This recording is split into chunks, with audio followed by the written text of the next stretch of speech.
পাকিস্তান নামক রাষ্ট্রের জন্ম না হলে আমরা ভারতকে বর্জন করলাম, ভারতকে বয়কট করলাম এই রমজান মাস।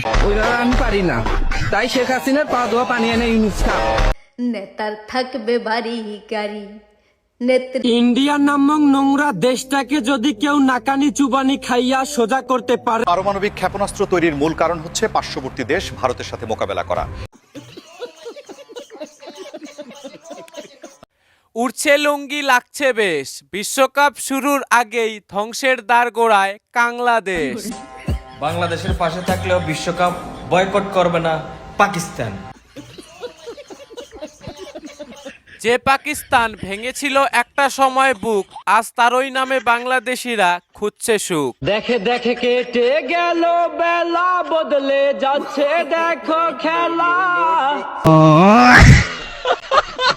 হ্যালো এভরিওয়ান, কি অবস্থা সবার? আই হোপ, আশা করি আপনারা প্রত্যেকে ভালো এবং সুস্থ রয়েছেন। আজকের ভিডিওতে কিন্তু পটাশিয়ামদের লুঙ্গির পেছনে আমরা এইটা লাগাতে চলেছি। কারণ কি, বিশ্বকাপ নিয়ে বাংলাদেশি পটাশিয়ামেরা যা শুরু করেছে, আজকের ভিডিওতে তাদের মুখ্যম জবাব না দিলে আর হচ্ছেই না। তাই সব মিলিয়ে বলতে পারেন আজকের এই ভিডিওটা কিন্তু একটু ঝাঁঝালো এবং মজাদার একটি ভিডিওতে চলেছে। চলুন তাহলে আর কথা না বাড়িয়ে ভিডিও শুরু করা যাক। পাকিস্তান নামক রাষ্ট্রের জন্ম না হলে বাংলাদেশ নামক রাষ্ট্রের জন্ম কোনো দিনও হতো না, যে যতই কথা বলুক না কেন। রুকো যারা, সবর করো। বন্ধুরা, এই মহিলার সাথে আমিও একমত। পাকিস্তানের জন্ম না হলে বাংলাদেশের জন্ম হতো না, আর বাংলাদেশের জন্ম না হলে পটাশিয়াম লুঙ্গি বাহিনী অথবা এনাদের মতো লোকেদেরও জন্ম হতো না। ইন্ডিয়া নামক নোংরা দেশটাকে যদি কেউ নাকানি চুবানি খাইয়া সোজা করতে পারে, তা হচ্ছে একমাত্র পাকিস্তান। 8 বার কল দিয়েছি আইসিসি সভাপতি জয় শাহ, কিন্তু কল ধরেনি পিসিবি সভাপতি মহসিন নাকভি। হ্যাঁ, ইন্ডিয়ার গরুর মুখ খাওয়া দাদা বাবুরা, এটাই হচ্ছে পাকিস্তান, এটাই হচ্ছে মুসলমান, এটাই হচ্ছে গরুর দুধ খাওয়া জাতি। তোমাদের গরুর মুখ খাওয়া জাতিকে পৃথিবীর সব দেশ মূল্য দিল, পাকিস্তান তোমাদেরকে সিডিআই করে না। পাকিস্তান অলওয়েজ পাকিস্তান, বুঝো নাই? রুকো যারা, সবর করো। বন্ধুরা, এরা হচ্ছে দুনিয়ার এমন এক জাতি যারা কিনা 1971 সালে নিজের আম্মুর ধর্ষণকারীকে বাবা বলে ডাকে। মারো মুঝে, মারো মারো মুঝে, মারো।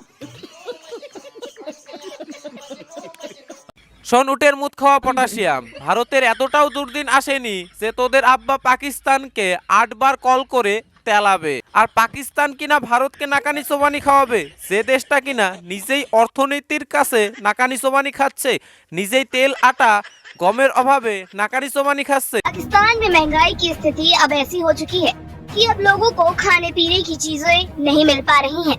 लोगों को अपने मनपसंद खानों से समझौता करना पड़ रहा है। महंगाई ने लोगों की मुसीबतें बढ़ा दी हैं। नौबत ये आ गई है कि यहाँ के गरीबों को 2 वक्त की रोटी तक के लाले पड़ गए हैं। ভারতীয় দাদারা আমাদেরকে বলে আমরা নাকি লঙ্গি বাহিনী। নেতার থাকবে বাড়ি গাড়ি, কি সুন্দর গান। নেত্রীর গহনা শাড়ি, আমেরিকায় দেবে পারি, আন্ডা বাচ্চা যত যায়, নেতার বাড়বে বাড়ি গাড়ি। বন্ধুরা, এই বাংলাদেশি মাইয়া কিন্তু গানের মাধ্যমে একদম বাংলাদেশের বাস্তব ছবিটা তুলে ধরেছে। প্রত্যেকটা দেশে নেতা নেত্রীর জন্ম হয় দেশের উন্নতি করার জন্য, কিন্তু বাংলাদেশে নেতা নেত্রীর জন্ম হয় লুটপাট করে সাধারণ মানুষকে চুষে খেয়ে বিদেশে পাড়ি দেওয়ার জন্য।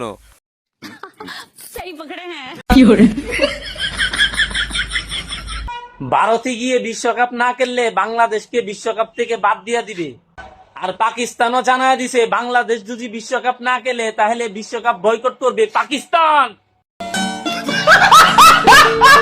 এই পটাশিয়ামের বাচ্চা বলে কি, বাংলাদেশ বিশ্বকাপ না খেললে নাকি এদের আব্বা পাকিস্তান বিশ্বকাপ বয়কট করবে।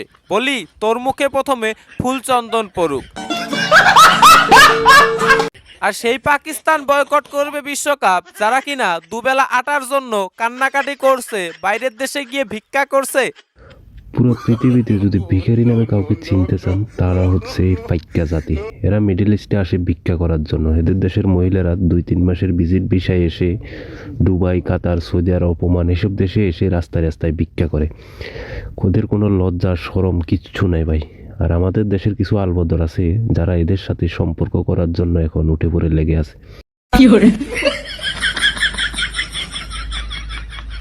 আমরা ভারতকে বর্জন করলাম, ভারতকে বয়কট করলাম। এই রমজান মাসের যত পণ্য সামগ্রী আমরা ভারত থেকে আনার কথা সেগুলো আমরা পাকিস্তান থেকে আনবো, তারপর আমরা ভারতকে বয়কট করব। আপনারা কি বলেন? ভারতকে বয়কট করা মানে তোর নিজের আব্বাকে বয়কট করা।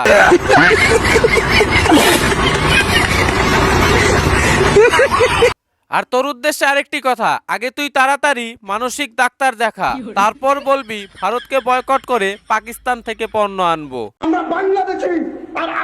বাংলাদেশি তো কি হয়েছে? বাংলাদেশিরা তো বাংলাদেশি হবে, আবার কি হবে? ইম্বাক্তুল লোক হবে। ভারতীয় আগ্রাসন রুখে দাও, রুখে দাও, রুখে দাও, রুখে দাও। ভারতীয় আগ্রাসন ইনকিলাব, ইনকিলাব, জিন্দাবাদ, জিন্দাবাদ। গোলামি না আজাদি, আজাদি, আজাদি।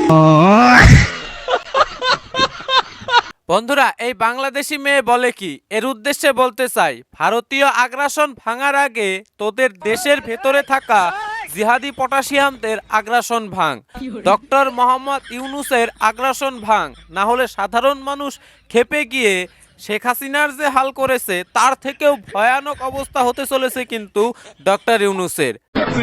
ভারতে আগরতলা পয়সা আছে যে 3 বেলা পাও যে ধোয় না, ওই পানি তো আইনের বর্তমান ইউনুসের খাওয়ার দরকার। বুঝু যে 17 বছর একটা মহিলা নেত্রী যেভাবে দেশ চালাইছে ওইভাবে আমি পারি না, ওইভাবে আমি পারি না। তাই শেখ হাসিনা পা ধোয়া পানি এনে ইউনুস খা। তাছাড়া ইউনুসের কোনো উপায় নাই। এই ইউনুস সরকার যদি আরো 3 মাস থাকে দেশও আরো ধ্বংস নেমে যাবে। 10 বছর ধরে পাথর ভেবে বোমার উপরে ধোয়া হচ্ছিল কাপড় চুপুর। একটাবার চিন্তা করে দেখেন, গ্রামের মহিলারা পাথর ভাইবা বোমার উপরে কাপড় চুপুর ধুইতাছে। এখন এই পোস্টের নিচে অসংখ্য মানুষ মন্তব্য করতেছে ওই বোমাটা নিঃসন্দেহে পুরুষ বোমা, যে কারণে তার ধৈর্য এতটুকু। 10 বছর যাবত এই জিনিসটা সামাল দিছে কেমনে? একটাবার যদি ভুরুত করে ফাইটিয়া যাইতো পুরো গ্রামবাসীর সমেত তৈরি যাইতো। বন্ধুরা, দেখতে পাচ্ছেন কি একটা অবস্থা। এমনি এমনি তো আর বলি না, অশিক্ষিত লুঙ্গি বাহিনী পটাশিয়ামদের বাংলাদেশ 10 বছর ধরে একটা বোমার ওপরে সাধারণ মানুষজন কাপড় চোপড় ধুচ্ছিল। আমার প্রশ্ন হচ্ছে একটাই, সেই গ্রামে, সেই যে এলাকায়, সেই এলাকায় কি একটাও শিক্ষিতর জন্ম হয়নি? একটা লোকও কি সেই বোমাকে চিহ্নিত করতে পারলো না? আর এটা কিনা 10 বছর পরে গিয়ে আজ ধরা পড়লো। সত্যি হাস্যকর। আকাশ চোপড়া একটা কথা বলছে যে বাংলাদেশ মনে হয় তারা নিজেকে অস্ট্রেলিয়া এবং ইংল্যান্ড ভাবতেছে, সেই জন্য তারা এমন করতেছে। তারা উদ্দেশ্য করে একটা কথা বলে, ইংল্যান্ড ভাবে না, বাংলাদেশ বাংলাদেশি, সেই জন্য বাংলাদেশ দেখাই দিছে যে বাংলাদেশ কখনো মাথা নত করে না। এইটা আসলে আপনার মাথায় রাখেন, বুঝছেন? বাংলাদেশ নিজেকে ইংল্যান্ড ভাবুক, অস্ট্রেলিয়া ভাবুক কিংবা লুঙ্গি বাহিনী ভাবুক, এতে আমাদের ভারতীয়দের কোনো যায় আসে না। কিন্তু বাংলাদেশ মাথা নত না করলেও অন্য দেশের কাছে গিয়ে যে হাত নত করে, এটা তো শিওর। समझ रहे हो? समझ रहे हो? समझ रहे हो ना? বলছি, রাম রাবণকে মেরেছিল, দুজনেরই নাম র দিয়ে। কৃষ্ণ কংসকে মেরেছিল, দুজনেরই নাম ক দিয়ে। ওবামা ওসামাকে মেরেছিল, দুজনেরই নাম ও দিয়ে। এখন কথা হচ্ছে 2026 সালেও দুজন রয়েছে যাদের নামের অক্ষর একই, ম দিয়ে। নাম বলবো না, তোমরা বুঝে নাও। কারণ কে কাকে মারে সেটাই দেখার আছে, কে থাকে। এই দিদি কিন্তু একদম ঠিক কথা বলেছে। ম দিয়েই মকে মারতে হবে, তবে সেটা অস্ত্র কিংবা মারামারি করে নয়, এইটা দিয়ে।